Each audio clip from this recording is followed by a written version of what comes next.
अस्सलाम वालेकुम, आप देख रहे हैं न्यूज़ व्यूज़। मैं हूं अली सरवर। निगरान वज़ीर-ए-आज़म कौन बनेगा, ये सबसे बड़ा सवाल है और अब तक फैसला नहीं हो सका। आज भी बल्कि अब से कुछ देर के बाद बहुत अहम मुलाकात है वज़ीर-ए-आज़म की अपोजिशन लीडर राजा रियाज से।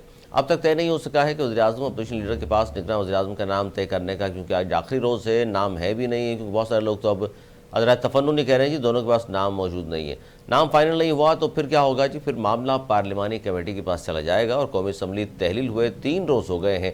सदर आरिफ अलवी ने भी आज निगरान वज़ीर-ए-आज़म का नाम तो मांग लिया है। वज़ीर-ए-आज़म ने इत्तेहादियों से मुशावरत भी की है। शहबाज शरीफ साहब ने ये फरमाया है कि निगरान वज़ीर-ए-आज़म की तकर्रुरी के लिए अपोजिशन लीडर से बात हुई और आज कुछ देर बाद दोबारा बात होगी। उन्होंने सदर पर भी तनकीद की है, और क्योंकि सदर ने कहा है कि निगरान वज़ीर-ए-आज़म 12 अगस्त तक ज़रूर सामने ले आएँ। इसी पर हम बात कर रहे हैं। पाकिस्तान के मारूफ सहाफ़ी तजज़ियाकार डॉक्टर अब्दुल जब्बार साहब हमारे साथ मौजूद हैं। बहुत शुक्रिया डॉक्टर साहब। अब क्या नज़र आ रहा है आपको कि निगरान सेटअप इतना, ख़ासतौर पर 13 जमातों की हुकूमत, अपोजिशन में तो था ही कोई नहीं। राजा रियाज भी जिस तरह के अपोजिशन लीडर थे पूरा पाकिस्तान जानता है, उसके बावजूद भी अब तक नाम तय नहीं हो सक रहा। क्या वजह नज़र आती है आपको कि एक नाम पर मुत्तफिक नहीं हो सक रहे वज़ीर आज़म और अपोजिशन लीडर? देखिए, एक दिन का मामला हो या इंटरिम गवर्नमेंट 60 दिन 90 दिन या इससे आगे का अरसा, सियासतदानों का जो पावर बैक भी है यानी हमारी इस्टेब्लिशमेंट, उसका उन पर एतबार नहीं है या उनका उस पर एतबार नहीं है। राजा रियाज साहब जो अपोजिशन लीडर हैं वो एक डमी अपोजिशन लीडर हैं। उसके साथ ही इन्होंने पार्लियामेंट के अंदर वो कानून साजी की कि सुप्रीम कोर्ट को के सामने अभी कल जो जजमेंट आ गया है review of orders and judgement के ऊपर, जो उनका आया है एक्ट के ऊपर, मैं समझता हूँ बड़ा ही तारीखी फैसला। और इससे साबित होता है ये फेक एंड बोगस किस्म की कौमी असम्बली थी जिसने अपने मकासद के हुसूल के लिए यानी बेशुमार बिल्स लेकर आए और एक एक दिन में दर्जनों बिल पास कर दिए। सर 121 बिल रिकॉर्ड बना दिया है, 121 बिल एक दिन में। अंदाजा लगाइए आप। अच्छा, ये बिल्स इन्होंने इसलिए थे, कुछ तो ऑर्डिनेंसेस भी आ सकते हैं, लेकिन चूंकि प्रेसिडेंट इनके कैंप के नहीं है डॉक्टर आरिफ अलवी, तो जैसे कल शहबाज शरीफ साहब ने फरमाया कि इनको जल्दी क्या है। अरे भाई, जल्दी ये है कि आपको वजारत उज़्मा के मजे लूटने हैं। आप तो पहले दिन ही अगर फैसला करना था तो उसी से पहले ही आप कर लेते मुशावरत। ये क्या जरूरत है कि जनाब मेरी आइन का सहारा लेते हुए आप प्रोटोकॉल और उसके मजे ले रहे हैं। और ये ऐसा लगता है कि जैसे इस्लामाबाद के ऊपर से एक यानी वजन तो कम हुआ है, पाकिस्तान के ऊपर से एक वजन कम हुआ है, एक ये कहना चाहिए कि इनविजिबल कोई जैसे सेब का साया हो इस मुल्क पर, वो कम तो हुआ है मैं समझता हूँ। आसेब का साया, लेकिन इंशाल्लाह डॉक्टर साहब जिन्हें आप आसेब का साया कह रहे हैं, उनका तो दावा है कि 16 माह में डिफॉल्ट की तरफ जा रहा था। हमारा सबसे बड़ा काम और कुछ नहीं है, कभी पाकिस्तान डिफॉल्ट में जाएगा नहीं, ना हो सकता है। मैं इसकी वजह बताता हूँ। मेरा अल्हम्दुलिल्लाह ये सब्जेक्ट है ये कि जी मैंने डिफॉल्ट से बचा लिया, डार साहब ने बचा लिया, शहबाज शरीफ ने बचा लिया, बिलावल ने बचा लिया, कुछ नहीं बचाया। पाकिस्तान डिफॉल्ट में जाता तो 100 बिलियन से ज्यादा के कर्जे कौन देता? मॉरिटोरियम में जाना पड़ता। तो देने वाले समझते हैं कि यार इसको जिंदा रखो भाई, सिसकता रहे, ये इसको पैसे तो देगा, कभी ना कभी कर्जा लेकर कर्जा दे देगा। बह की पीते थे हम, है ना जी। बिल्कुल, किसी ना किसी दिन तो ये फाका मस्ती रंग लाएगी नहीं लाएगी, और रंग ला रही है।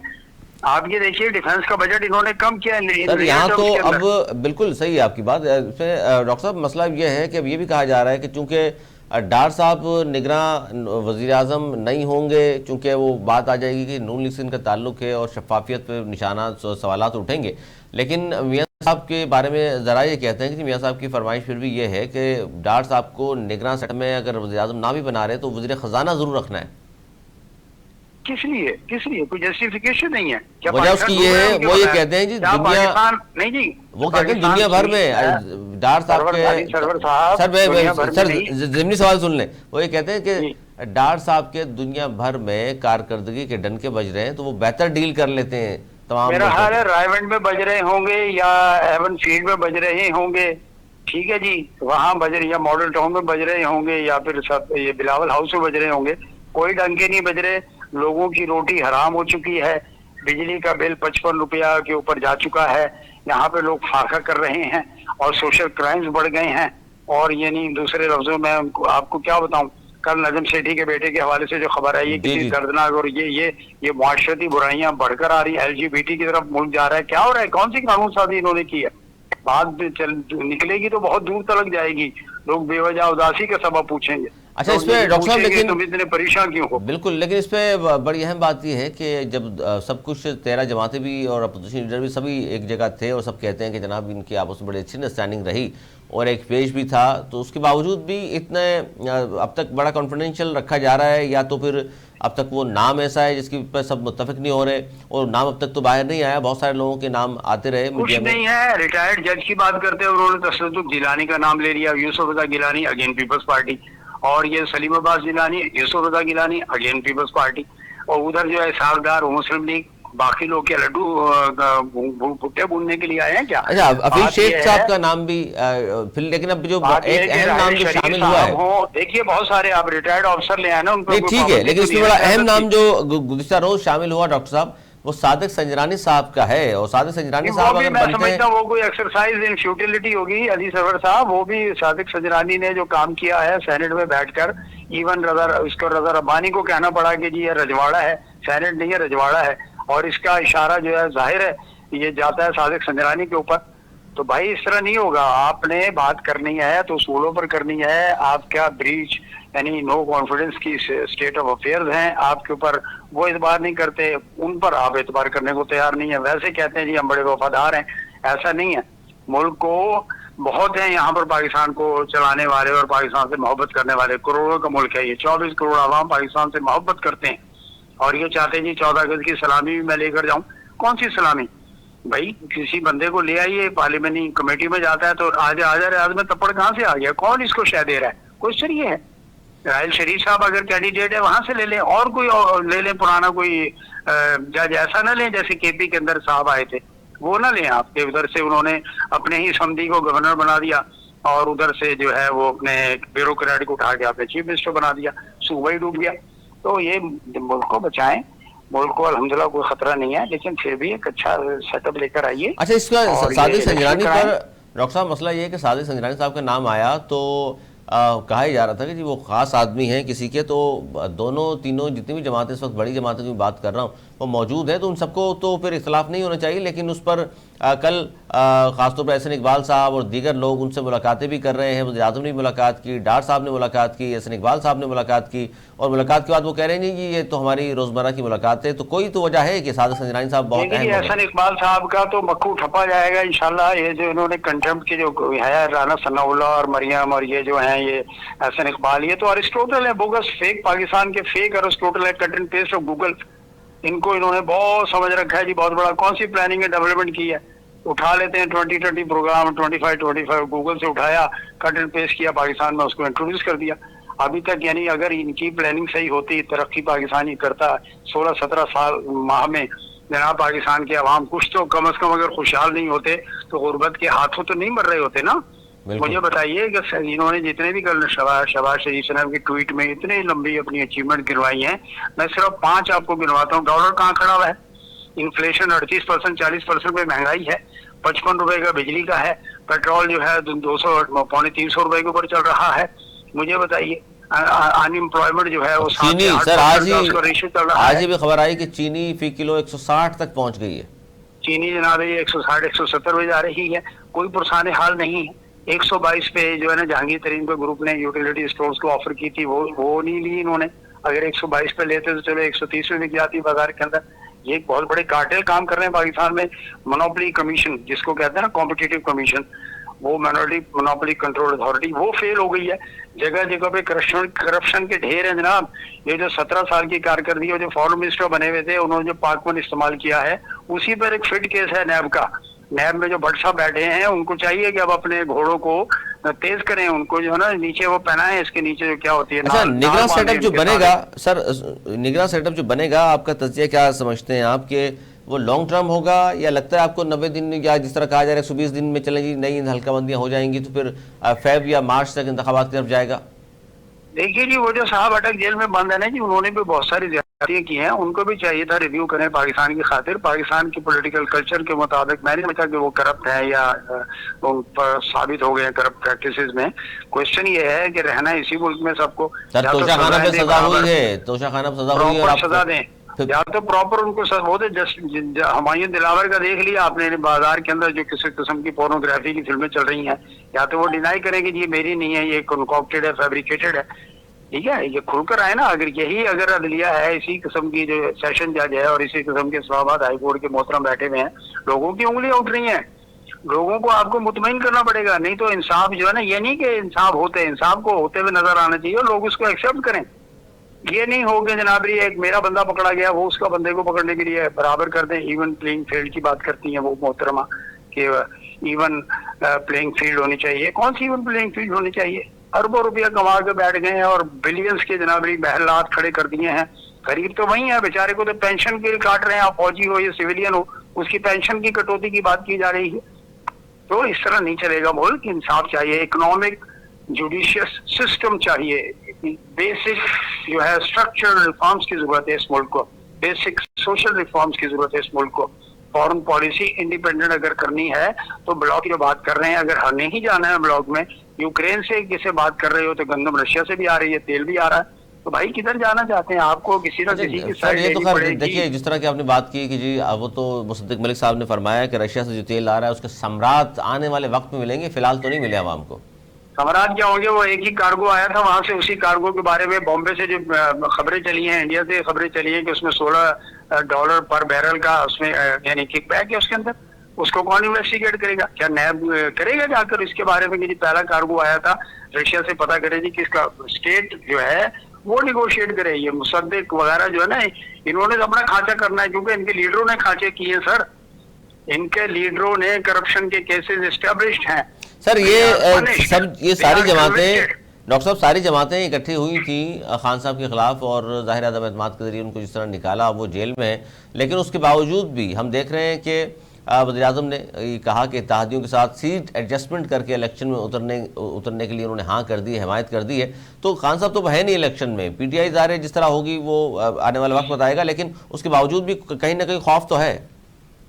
नहीं, मैं समझता हूँ कि PTI के जो भी चेयरमैन साहब हैं, खान साहब जिनको आप बता रहे हैं, जिनके नाम लेने पे भी पाबंदी, तो ये पाबंदी होनी नहीं चाहिए। खुलकर, इवन प्ले फील्ड का मतलब यह है कि खुलकर बात करें। अगर आप बिलावल भुट्टो, सरदारी, नवाज शरीफ, शहबाज शरीफ का नाम ले सकते हैं तो उसका भी नाम लें। अभी आपने उसको भी दे दिया, TLP वाले को भी। बात यह सर कि खुलकर आने दे मैदान में। अवाम बड़े समझदार हैं, बाशऊर हैं, हुब्बे वतन है, अपनी अफवाज पाकिस्तान से, इस धरती से बहुत मोहब्बत करते हैं। और अफवाज पाकिस्तान भी कहीं नहीं जाएंगी भाई, मुल्की है ना। उनके खिलाफ भी इतना जबरदस्त और जहरीला प्रोपेगेंडा नहीं होना चाहिए।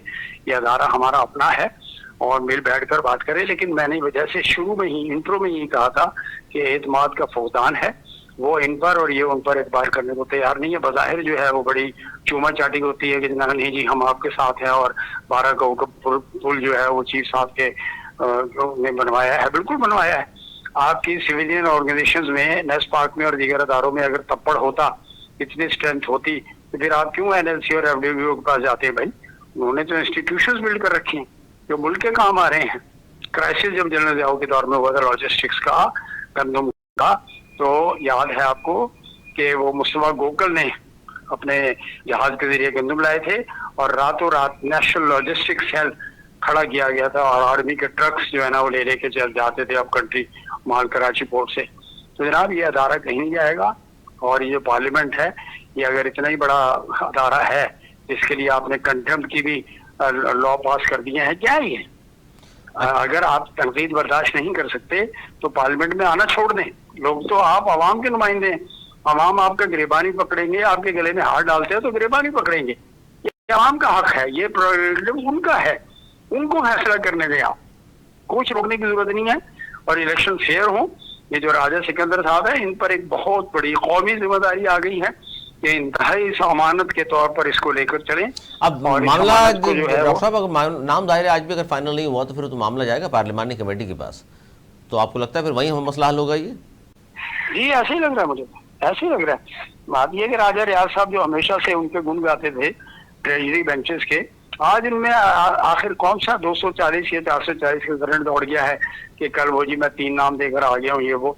तो ये सिंध के अंदर यही सूरत हाल है। मुमताज शाह को अगर लाते हैं तो वो उनका पुराना मुलाजिम है, उनका सेक्रेटरी रह चुके हैं। जस्टिस मकबूल बाकर साहब का नाम भी है सिंध में। तो मकबूल बाकर साहब जो है वो तो फिर भी एक रीजनेबल शख्स है जो धमाके में बच गए थे, उनकी जान बच गई थी, अच्छी तरह याद है हम लोगों को। और दूसरी ये कि जो शेर सदीकी साहब का भी नाम आ रहा है, वो भी अनब्लेमिश कैरेक्टर के सिविल सर्वेंट है रहे हैं और मुल्क की उन्होंने बड़ी कराची की भी खिदमत की है। और यूनुस ढागा की जो बात कर रहे हैं बार बार मीडिया जनाब अली, इसके ऊपर केसेस पड़े हैं नैब में। नैब के चेयरमैन से पूछे जाकर मीडिया कितने केसेस हैं इसके ऊपर एनर्जी के और पावर सेक्टर के, तो बार बार जो प्रमोट कर रहे हैं ये क्यों कर रहे हैं? एक कन्विक्टेड आदमी अगर नहीं है, केसेस तो मौजूद है ना, अगर नैब ने उनको क्लियरेंस शीट दे दी है तो ले आए, क्यों ये बार बार आ रहे हैं? फेडरेशन में बैठ के जो काम कर रहे हैं बैठे हुए रिसर्च सेल का, वो हमें पता है कितने लाख कितने मिलियन रुपया जो है ना महीने का खर्च कर रहा है फेडरेशन के ऊपर, और एक टके की रिसर्च नहीं है worth that could be considered as a true research in economic development, not at all. तो जनाब अपने अपने घोड़े जो हैं उनको आगे लाया जा रहा है। मुल्क और वतन से कोई दिलचस्पी और कोई खैर की बात नहीं है। ले आए वहां से, अगर अहल शरीफ साहब कैंडिडेट है तो ले आए उनको, पूछे उनसे, किसी और चीफ जस्टिस को ले आइए। डॉक्टर साहब आपको क्या लग रहा है कि जो भी नाम सामने आएगा उसके बाद मामला फिर लॉन्ग टर्म जाएगा, साल 2 साल इंतखाबात नहीं होंगे? आपको लगता है कि नहीं, जिस तरह कहा जा रहा है वज़ीर आज़म की जाने से भी कहा गया, अपने वक्त पे इंशाल्लाह अपने वक्त पे हो जाएंगे। यही पाकिस्तान की क्रेडिबिलिटी है। नहीं तो फिर बनाना रिपब्लिक की बात जो करते हैं लोग, वो भी अच्छी बात नहीं है हमारे मुल्क के लिए। पढ़े लिखे लोग हैं, बाशऊर लोग हैं, आपको पता है कि आपका ब्रेन ड्रेन हो रहा है, वो भी रोकना है। मुल्क में जॉब्स के अपॉर्चुनिटीज क्रिएट करने हैं, और जो ग्रीन इनिशिएटिव की बात करते हैं या बहुत, देखिए यहाँ पे डेवलपमेंट का बहुत काम किया जा सकता है, बहुत काम किया जा सकता है। We should have our own economic advisory committee, council, commission, whatever it is, पूरा अप्रेजल करे पहले इकोनॉमी का, और उसके बाद ये जो अरिस्टोटल टाइप के जो लोग हैं, इजहारदार टाइप के जो लोग हैं, इनको फारिग करें। ये देखें सेनेट से इसलिए आते हैं कि मेजोरिटी ऑफ द पार्टी आ जाती है और वहां से इलाकों के अंदर आ जाते हैं। कौमी असम्बली में आने के लिए जाहिर है अवाम को फेस करना पड़ेगा। इस वक्त एक पाकिस्तान में एक वो स्पेक्ट्रम जो है पॉलिटिकल, उसके अंदर एक पॉलिटिकल पार्टी को सपोर्टर्स हैं, आने दो उनको। अवाम तो यही है ना सर, अवाम बेहतर फैसला करने वाली है जी। डॉक्टर साहब बिल्कुल दुरुस्त फरमाया आपने, बहुत शुक्रिया।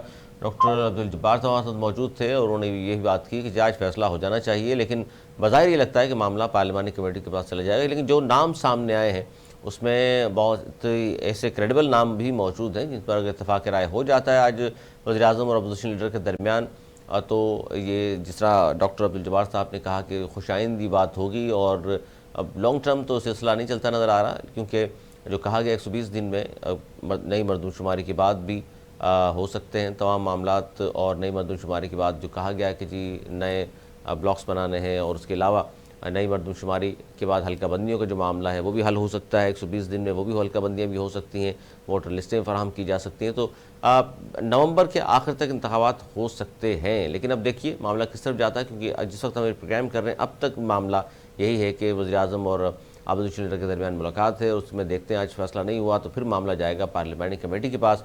और कौमी असम्बली तहलील हुए 3 रोज़ हो चुके हैं। सदर आरिफ अलवी ने भी आज निगरान वज़ीर आज़म का नाम मांग लिया है। वज़ीर आज़म ने इत्तेहादियों से मशावरत भी की है इस हवाले से, और शहबाज शरीफ साहब ने ये भी कहा है कि निगरान वज़ीर आज़म की तकर्रुरी के लिए अपोजिशन लीडर से जो अहम बात हो रही है, और आज उस पर कहीं ना कहीं किसी न कोई रिजल्ट आ जाएगा। लेकिन उन्होंने अफसोस का इजहार किया सदर ममलिकत आरिफ अलवी की, ख़ासतौर पर जो उन्होंने बात की कि 12 तारीख तक लाजमी तकर्रुरी हो जानी चाहिए। उन्होंने ख़त भी लिखा है इस तकर्रुरी के लिए। वो कहते हैं जी 8 दिन मेरे पास मौजूद हैं। वज़ीर आज़म ने इत्तेहादियों के साथ सीट एडजस्टमेंट करके इलेक्शन में उतरने की भी हिमायत करती है। अब तक के लिए इतना ही। आने वाले प्रोग्राम तक के लिए मुझे और मेरी टीम को दी इजाज़त।